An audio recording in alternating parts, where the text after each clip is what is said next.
Vaška uvedba davka na nepremičnine z začetkom letošnjega leta je med slovenskimi kupci, ki na tamkajšnjem trgu predstavljajo pomemben delež, sprožila kar nekaj skrbi.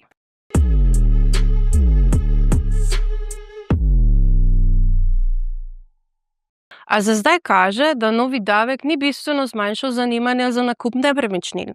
Razlog je predvsem v njegovi relativno nizki obremenitvi in dejstvu, da nadomešča obstoječi sistem brez večjih finančnih presenečenj. Davek določajo občine in znaša od 0,80 do največ 8 evrov na kvadratni meter uporabne površine.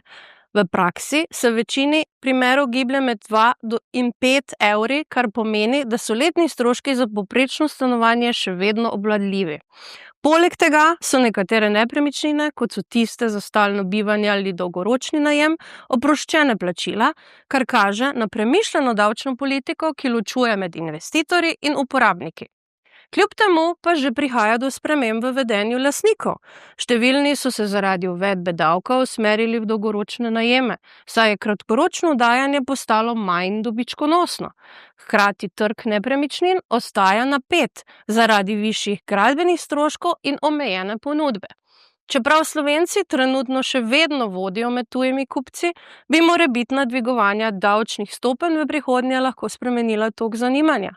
Emocionalna navezanost Slovencev na Hrvaško ostaja močna, a dolgoročno bo stabilnost trga odvisna od kombinacije cenovne dostopnosti, davčne politike in kakovosti bivanja.